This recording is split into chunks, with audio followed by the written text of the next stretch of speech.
Now, when they found that ancient Greek computer thing, what is that called? The Antikythera Mechanism. Yeah. What if I told you that more than 2,000 years ago, in a world lit by oil lamps and ruled by empires, someone built a machine so advanced that historians didn't believe it was real for over a century? A machine so precise, so intricate, so mathematically perfect, that it functions like a clockwork model of the universe, predicting eclipses, planetary motion, and cosmic cycles, long before modern astronomy existed. How could such a device even be possible in the ancient world? Today we call it the Antikythera Mechanism, but for decades it had a different name, the artifact that shouldn't exist. This video will take you on a journey from the stormy Aegean Sea to the halls of the National Archaeological Museum in Athens, where a corroded lump of bronze, dismissed as debris, turned out to hide the oldest analog computer ever discovered. Did the ancient world know far more about the heavens and about engineering than we ever imagined? We discovered gears cut with mathematical intention, precision comparable to 18th century clockmaking. We uncovered inscriptions describing cycles of the moon and planets with breathtaking accuracy. We realized the device predicted lunar and solar eclipses, complete with timing and visibility data. And eventually, researchers reconstructed an entire missing half using only clues left in bronze. In this video, we will explore the full truth behind the world's first computer. We'll reconstruct its gears, interpret its inscriptions, follow the scientists who brought it back to life, and examine why it continues to haunt modern researchers. Welcome to the story of the Antikythera Mechanism, a machine centuries ahead of its time, buried in silence, rediscovered by accident, and reborn through the power of modern science. In the spring of 1900, long before Greece became a magnet for archaeology, a small crew of sponge divers from the island of Symi set out on what should have been an ordinary voyage across the Aegean Sea. Their wooden vessel was sturdy, their equipment simple, and their expectations modest. These were not treasure hunters or explorers. They were working men, diving for sponges to support their families. But fate had something else planned. A violent storm forced the ship to anchor near a small, rocky island between Crete and the Peloponnese, an island called Antikythera, with nothing to do but wait for the waves to calm. The captain, Dimitrios Kondos, decided that his men might as well use the time productively, so he ordered one diver, Elias Stadiatis, to descend and scout the seabed. Stadiatis put on the heavy copper diving helmet, the thick canvas suit, and the weighted boots that pinned him to the ocean floor. Attached by a rope and an airline, he sank deeper and deeper until he reached roughly 150 feet. What he saw in that moment would change history. Before him lay what looked like twisted bodies, limbs tangled together in eerie silence, arms, legs, torso-like shapes, human form, or so he thought. Terrified, Stadiatis pulled the signal rope in panic and was hauled back to the surface, gasping as he tore off his helmet. He told the crew he had found a graveyard of drowned men, but Kondos, skeptical, put on the suit himself and descended to sea. And there, in the dim green-blue light of the Aegean, he realized the truth. These weren't corpses. They were bronze statues, Greeks, athletes, warriors, frozen in time, lying on the seabed like fallen heroes waiting for someone to remember them. The divers had stumbled upon an ancient shipwreck. Over the next months, the Greek Navy joined the operation. Together, they hauled marble statues, coins, jewelry, amphorae, glassware, and countless fragments of a world that had slept underwater for nearly 2,000 years. Each artifact they lifted was a window into the past, but the most unassuming object, the one that would rock the foundations of modern archaeology, didn't look like much at all. It was a green, corroded lump of bronze and wood. It didn't sparkle. It didn't resemble a statue. It didn't seem important. It looked like nothing more than debris. Workers placed it inside a crate filled with various broken items and stored it away with little attention. Months passed. Artifacts were cleaned, cataloged, admired. The statues got headlines. The coins got dates. The jewelry got protective cases. And the strange bronze lump sat quietly on a shelf, waiting for the right pair of eyes. That moment came on May 17, 1902. When a museum curator named Valerios Steis examined the corroded fragment more closely. Under the hardened crust of sea deposits, something caught his eye, a tiny gear tooth. At first, He thought it must belong to a modern clock accidentally mixed in with ancient debris. After all, ancient Greeks didn't build machines with gears. At least, that's what everyone believed. But as he scraped away more corrosion, more gears appeared. Then plates, then inscriptions. An ancient mechanism with precision-cut bronze gears, pulled from a shipwreck dated to the 1st century BC. The Greeks had built a machine unlike anything known from antiquity. And yet, despite the shock, nobody realized at the time just how advanced it truly was. Because understanding the device, the Antikythera Mechanism, would require technology that did not yet exist. When the 82 fragments of the Antikythera Mechanism were first laid out on museum tables, scholars felt as though they were staring at the scattered bones of a creature no one had ever seen before. The metal was eaten away by trees under salt water. Wood fibers clung to gears like fossilized veins. Bronze plates curled inward, hiding whatever message the ancient maker had carved on them. At the turn of the 20th century, archaeology was still young, radiography was primitive, and mechanical engineering was not yet prepared for a device so radically out of place in antiquity. For decades, the mechanism sat more as a curiosity than a breakthrough. When Valerio Staes first proposed that the fragments belonged to an ancient gear-driven machine, many of his peers dismissed him outright. Scholars argued, the Greeks had no complex gear trains. Precision gearing is medieval, not classical. This must be modern contamination. The gears are too advanced to be ancient. The irony? That's exactly why it was significant. Some researchers suggested the mechanism could be a simple calendar. Others guessed it might be a navigational tool. But none of these explanations accounted for the complexity revealed by even the roughest X-rays. The problem was simple. No one had ever seen anything like it. There was nothing to compare it with. No written manuals, no similar artifacts, no known workshop that produced such instruments. The mechanism was a singular anomaly. In the 1970s, scientists performed the first structured X-rays on the fragments. What they found changed everything. The scans showed multiple gears stacked in precision alignment.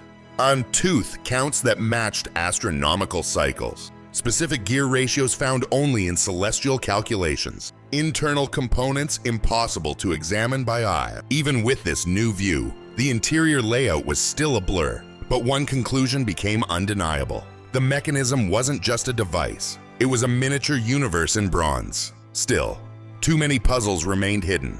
A century after its discovery, the mechanism finally met the tools capable of resurrecting it. A combined team from Greece and the United Kingdom brought extraordinary technology into the National Archaeological Museum. A 12-ton high-resolution CT scanner, nicknamed the Blade Runner. A reflectance system from Hewlett-Packard that could reveal microscopic scratches. Advanced 3D reconstruction software. Multi-angle digital X-ray arrays capable of slicing the mechanism into thousands of layers. For 2 intense weeks, the team scanned every piece from countless angles, and what emerged stunned the academic world. The scans revealed over 30 interlocking gears inside the main fragment, gear teeth cut with incredible mathematical precision, hidden inscriptions, almost 3,500 characters that no one had seen since antiquity. Spirals, dials, and markers pointing to advanced astronomical knowledge, evidence of cycles used to predict eclipses, planetary motion, and calendar events. The device had once functioned as a complete astronomical calculator. While the back of the mechanism was rich with information, spirals, cycles, and eclipse predictions, the front side was a tragedy of loss. Much of it had broken off in antiquity and dissolved in the sea. What remained were a few tiny gears, shards of a front plate, partial inscriptions, a circular frame with pillars. I had in dozens of questions. Without this half, the mechanism's full purpose remained a half-told story. Scholars could see glimpses of something extraordinary, but not the complete vision. It was like discovering a lost symphony with half its notes missing. Just when researchers thought they had extracted everything from the 2005 scans, a team from University College London went back to the raw data. To their shock, they found that around 25 CT slices had glitched during the original scanning session, exactly in the areas where clarity mattered most. With modern tools, they reprocessed the entire data set. They filled in missing slices, corrected distortions, removed digital noise, sharpened faint lines, and teased out lettering invisible to the naked eye. Suddenly, New Greek characters surfaced. Numbers long debated were clarified. Sentences gained endings. Inscriptions once thought unreadable became legible. A machine that had been silent since the Roman era whispered again, but clearer this time. Even sharper imaging wasn't enough. Many sections of the inscriptions were still damaged or partially missing. Ancient Greek writing is compact, and even a single letter can change the meaning of an entire astronomical instruction. Then came AI. A DeepMind project called Ithaca was trained on thousands of ancient Greek texts to predict missing letters and fragmentary inscriptions. On its own, it achieved about 62% accuracy, but paired with human historians, that jumped to more than 70%. This changed everything. Now, scholars could reconstruct missing numbers and planetary cycle ratios, restore damaged phrases describing mechanical functions, clarify ambiguous sections of the device's user manual, narrow down viable mechanical reconstructions, eliminate incorrect hypotheses, and rebuild the missing front side with far more confidence. The mechanism was becoming whole again, not physically, but intellectually. By the 2010s, enough information had been extracted to reveal the machine's full purpose. It was not a general timekeeper, not a navigational compass, not a philosophical toy. It was a complete mechanical cosmos, with the moon's phases, planetary motion, solar cycles, lunar nodes, eclipse predictions, zodiac mapping, a parapegma star calendar, and yearly calendars, and astronomical warnings, all powered by a single hand-cranked knob. The true breakthrough, however, would come next, when researchers attempted the impossible: rebuild the missing front side using only the clues hidden in the surviving fragments. This would lead to one of the most astonishing achievements in the history of archaeology and reverse engineering. If you could go back in time and hold the Antikythera Mechanism in your hands on the day it was completed, you would not see a corroded lump or broken fragments. You would see a polished bronze masterpiece, a living map of the heavens, crafted with mathematical precision and artistic beauty. The front of the device would shine with concentric rings, each one carrying its own cosmic story. And in the center, you would see something striking: a small dome representing the Earth, not floating or abstract, but fixed, with the heavens rotating around it, just as ancient Greek astronomy understood the cosmos. Around that central dome revolved a moon pointer, sweeping across the zodiac ring. Attached to this pointer was a tiny marble-sized sphere, half white and half black. As you turned the crank on the side of the mechanism, this sphere slowly rotated, displaying the moon's phases: waxing crescent, first quarter, gibbous, full, then back again. It was a quiet miracle, a miniature sky held in your hand. But that was only the beginning.